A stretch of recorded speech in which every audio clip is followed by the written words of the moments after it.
The hospital corridor smelled of antiseptic and anxiety, a place where emotions ran high and patients ran thin.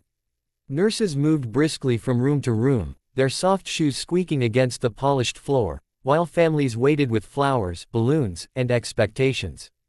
In one corner of the maternity ward, however, a confrontation was unfolding that would soon ripple far beyond the hospital walls. A stern mother-in-law stood rigidly near the doorway of a recovery room, her voice sharp and unyielding as she demanded that her daughter-in-law leave immediately. The young woman, pale and exhausted after childbirth, clutched the edge of the bed, confusion and disbelief etched across her face. She had imagined many challenges with her husband's family, but being driven out of the maternity ward hours after giving birth was not one of them. The mother-in-law insisted she was acting in the family's best interest, claiming tradition, propriety, and control as her justification. Her words fell like blows, each one heavier than the last. Other visitors slowed their steps, sensing drama but unsure whether to intervene. The new mother's hands trembled as she tried to speak, but the force of the older woman's authority seemed to swallow her voice. It was a moment that felt frozen in time, the imbalance of power painfully obvious, until the unexpected happened. Footsteps echoed down the hall, confident and unhurried. A man appeared at the end of the corridor, drawing curious glances not because he was loud, but because of the calm certainty in the way he carried himself. When he stepped closer, recognition sparked. It was a sudden guest no one had anticipated, someone whose presence alone shifted the energy in the room. The mother-in-law turned, mid-sentence, and fell silent. Her expression changed from outrage to shock, her words dissolving into nothing. The balance of power tilted in an instant. The guest spoke quietly, but every syllable landed with weight. He questioned the authority being exercised, the cruelty of the timing, and the absence of compassion. There was no shouting, no theatrical display, just a steady insistence on dignity and boundaries. The mother-in-law, moments earlier so forceful, found herself without a response. Nurses paused openly now, no longer pretending not to see. The daughter-in-law felt something unfamiliar wash over her, relief. For the first time since the confrontation began, she was no longer alone. As the situation de-escalated, the older woman retreated, muttering excuses that sounded hollow even to her own ears. The unexpected guest stayed only long enough to ensure calm had returned, offering a few reassuring words before leaving as quietly as he had arrived. The corridor resumed its rhythm, but the impact of the moment lingered. Stories like this often end in silence, in quiet suffering accepted as inevitable. This one ended differently, with a reminder that even deeply entrenched authority can be challenged by presence, timing, and moral clarity. That same theme of confrontation and sudden reversal would play out later on an entirely different stage, under bright studio lights instead of fluorescent hospital bulbs. On a popular daytime talk show, an interview that began with light banter and curiosity slowly unraveled into tension. Jeff Goldblum, known for his charm, intellect, and eccentric warmth, sat across from Kelly Clarkson, the atmosphere initially relaxed and playful. The audience laughed easily, expecting anecdotes and gentle humor. But as the conversation turned toward a more personal topic, something shifted. A question landed awkwardly, probing a sensitive subject with an edge that felt sharper than intended. Goldblum's smile lingered for a moment too long before fading. He attempted to redirect, responding thoughtfully but firmly, signaling discomfort without confrontation. Instead of easing off, the exchange intensified. Voices remained controlled, but the air thickened with unease. The audience sensed it immediately, that uncomfortable awareness when entertainment slips into something raw and unscripted. Goldblum pushed back, not angrily, but with unmistakable resolve. He questioned the framing of the discussion, the assumptions embedded within it, and the expectation that he should simply play along. Clarkson, surprised by the resistance, defended her line of questioning. What followed was not a shouting match, but a clash of boundaries. The show thrived on openness and emotional honesty, yet here was a moment revealing how fragile those ideals could be when control and narrative collided. Producers shifted uneasily behind the scenes as the exchange continued. Time stretched, and what should have been a brief segment grew tense and unwieldy. Finally, a decision was made. The conversation was cut short. Goldblum stood, thanked the audience politely, and exited the stage, leaving behind a stunned crowd and a host struggling to regain composure. The abruptness of it all sent shockwaves through social media within minutes. Clips circulated rapidly, dissected frame by frame, every pause and inflection analyzed. Some viewers applauded Goldblum for standing his ground, seeing his exit as a refusal to be cornered or reduced for the sake of entertainment.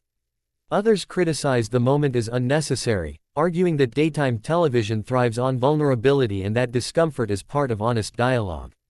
The debate grew louder, echoing the earlier hospital confrontation in an unexpected way. In both cases, someone accustomed to control encountered resistance they did not anticipate, and the resulting silence spoke louder than any argument. What tied these two seemingly unrelated events together was not celebrity or spectacle, but the question of power. Who gets to decide what is acceptable, who must comply, and who has the right to say no? In the maternity ward, authority rooted in family hierarchy crumbled when challenged by moral presence. On television, institutional control faltered when confronted with personal boundaries broadcast lived to millions. In both moments, the sudden shift unsettled those who believed the situation was firmly in their grasp. The mother-in-law expected obedience. The talk show expected cooperation. Neither was prepared for refusal. Silence followed, heavy and revealing. It exposed the assumption that certain spaces, whether private or public, grant permission to override another person's comfort. Long after the hospital corridor returned to normal and the talk show moved on to its next episode, the echoes remained. People shared the stories not just for drama, but for recognition. Many had experienced similar moments, times when they wished for an unexpected guest or the courage to stand up and walk away. These stories resonated because they challenged the idea that endurance is the same as strength. In the end, what lingered was not the confrontation itself, but the quiet afterward. The pause that forces reflection. The realization that power, when unexamined, can become cruelty, and that resistance does not always roar. Sometimes it arrives calmly, speaks a few deliberate words, or simply stands up and leaves. And in that moment, everything changes. The maternity ward was unusually tense that afternoon, the kind of tension that could not be masked by pastel walls or cheerful posters celebrating new life. Behind one of the closed doors, a young woman lay recovering from childbirth, her body exhausted and her emotions raw. What should have been a moment of fragile joy had turned into something far more painful. Standing at the foot of the bed was her mother-in-law, posture rigid, eyes cold with determination. Her words cut through the room with brutal clarity as she demanded that the new mother leave the hospital immediately. According to her, the family had decided this was for the best, that the daughter-in-law had somehow disgraced them, and that tradition justified her removal. The absurdity of being expelled from a maternity ward hours after giving birth was almost surreal, yet the authority in the older woman's voice made the threat feel terrifyingly real. The young mother tried to respond, her voice trembling as she reminded her that she had just given birth, that she needed medical care and rest. But logic and compassion had no place in the confrontation. The mother-in-law spoke over her, invoking family honor, obedience, and sacrifice. Nurses hovered at the edges of the room, torn between professional protocol and human empathy. They had seen family conflicts before, but rarely one so brazen, so cruelly timed. The power imbalance was unmistakable, and the atmosphere thickened with helplessness. Then, without warning, the dynamic shifted. A man entered the room quietly, yet his presence was immediately felt. He was not dressed like hospital staff, nor did he look like another anxious relative. There was something assured about him, a calm authority that contrasted sharply with the aggression in the room. As he took in the scene, his expression hardened, not with anger, but with resolve. The mother-in-law turned toward him, ready to assert her dominance once more, but her words faltered. Recognition flickered across her face, followed by disbelief. The room seemed to hold its breath. The unexpected guest spoke in an even, measured tone, questioning what was happening and why. He reminded everyone present that the woman in the bed was a patient, not property, and that no one had the right to expel her. There was no drama in his delivery, no raised voice, yet his words carried undeniable weight. The mother-in-law attempted to regain control, but her arguments sounded hollow now, stripped of their authority. The nurses straightened, emboldened by the shift, and the young mother felt tears of relief well in her eyes. Within minutes, the confrontation dissolved. The older woman retreated, her power diminished, leaving behind an awkward silence and a lesson no one in the room would forget. Stories like this often stay hidden, whispered among family members or buried under years of resentment. But this one spread, resonating with people who recognize the cruelty of unchecked authority and the profound impact of timely intervention. It was not just about a hospital argument, it was about dignity reclaimed in the moment it mattered most.